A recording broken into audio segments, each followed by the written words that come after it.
siguiendo con la narración de los hechos que dieron origen al dogma trinitario. Hoy veremos el concilio que dio el toque final a esta doctrina. Parte 34. Concilio de Calcedonia. Toda esta controversia nos lleva al Concilio de Calcedonia, año 451 después de Cristo, siglo V. La intención de este concilio fue acabar con la controversia de la naturaleza de Cristo, si habían dos o una sola naturaleza. En Calcedonia se produjo una definición de fe, como fórmula para una cristología normativa para la Iglesia, es decir, una fórmula que normara la cristología de Alejandría como la cristología de Constantinopla, las dos cabezas más importantes del imperio. Veamos qué nos dice la web al respecto. El concilio de Calcedonia fue un concilio ecuménico, que tuvo lugar entre el 8 de octubre y el 1 de noviembre del año 451, en Calcedonia, ciudad de Bitinia, en Asia Menor. Es el cuarto de los primeros 7 concilios ecuménicos de la cristiandad, y sus definiciones dogmáticas fueron desde entonces reconocidas como infalibles por la Iglesia católica, y por la Iglesia ortodoxa. Rechazó la doctrina del monofisismo, defendida por Eutiquio, y estableció el credo de Calcedonia, que describe la plena humanidad y la plena divinidad de Cristo, segunda persona de la Santísima Trinidad. Tomado de es.wikipedia.org. Concilio de Calcedonia. Como ven, amigos, solo basta con buscar en la web para ver que las decisiones dogmáticas que se dieron en este concilio y los anteriores, responde más a una pugna dogmática de doctrinas, y no una búsqueda en la realidad del estudio, exegesis y hermenéutica de las Escrituras en su contenido original, sino en la adaptación filosóficas de los gentiles que dominaban en ese entorno.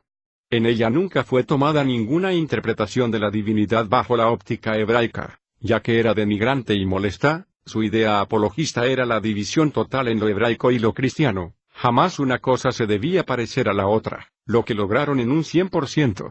Hoy los cristianos que defienden a un Yeshua no humano sino 50-50, o sea 50% hombre 50% divinidad, en los peores de los casos, he visto algunos que dice 100, o sea 100% hombre 100% divinidad, obviando toda lógica de la proporción, introduciendo divisiones imaginarias de porcentaje solo para defender algo indefendible a la luz hebraica de las Escrituras. Y esto es generado por la decisión dogmática de ese concilio. Quinta sesión, el 22 de octubre, se aprueba una fórmula de fe redactada por 25 obispos y que está en perfecta armonía con la carta del Papa León, en donde se declara: todos nosotros profesamos a uno e idéntico Hijo, nuestro Señor Jesucristo, completo en cuanto a la divinidad, y completo en cuanto a la humanidad en dos naturalezas, inconfusas y sin mutación, sin división y sin separación, aunadas ambas en una persona y en una hipóstasis. Fin de la cita. Pero en este mar de dogmas es usted quien tiene la última palabra, es su vida, es su responsabilidad, nadie será responsable de sus actos o decisiones, nadie va a tomar la decisión por usted. Recuérdelo. En una página recogemos lo siguiente. Este concilio supuso un hito desde el punto de vista doctrinal, y representa una línea de equilibrio entre las erróneas ideas cristológicas de los nestorianos y de los monofisitas, gracias en buena medida a la actuación del Papa León. Tomado de ecured.q/Concilio de Calcedonia, 451. En dicho concilio se llegó a la siguiente fórmula dogmática.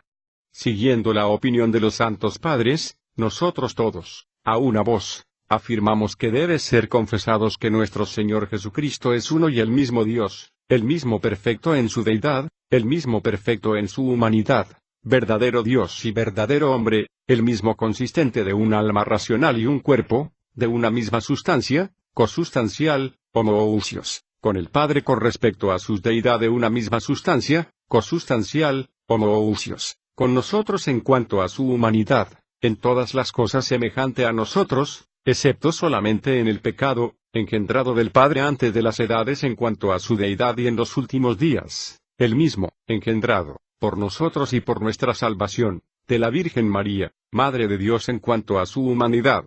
Uno y el mismo Cristo, Hijo, Señor, único engendrado, manifestado en dos naturalezas que existen sin confusión, sin cambio, sin división, sin separación. La diferencia de naturalezas no ha sido eliminada por dicha unión, sino que las propiedades de cada una han sido preservadas y ambas concurren en una persona, prosopón, y en una hipóstasis, unión, no partidas o divididas en dos personas, prosopa, pero uno y el mismo Hijo y único engendrado, el Logos divino, el Señor Jesucristo, como los profetas desde tiempo antiguo habían hablado concerniente a él, y como el propio Señor Jesucristo nos ha enseñado y como los padres nos han transmitido. Veamos, amigos, las consecuencias de este concilio copio de la web. La principal consecuencia del concilio fue el cisma de los monofisitas. El patriarca de Alejandría no aceptó el concilio y finalmente terminó por escindir su patriarcado del resto de la Iglesia. Muchos obispos repudiaron también el concilio arguyendo que la doctrina de las dos naturalezas era prácticamente nestoriana. En las principales sedes apostólicas del Imperio Romano de Oriente, se abrió un período de disputas entre monofisitas y ortodoxos, con diversas vicisitudes, en las que intervinieron a menudo los emperadores. Aquí tiene su origen el cisma con las iglesias ortodoxas orientales, que aún hoy rechazan los resultados del concilio. La iglesia copta que nació de la ruptura con el patriarcado de Alejandría, la iglesia ortodoxa siríaca, que nació de la ruptura con el patriarcado de Antioquía, la iglesia apostólica armenia, la iglesia ortodoxa malankara de la India, la iglesia ortodoxa etíope, tomado de es.wikipedia.org Concilio de Calcedonia.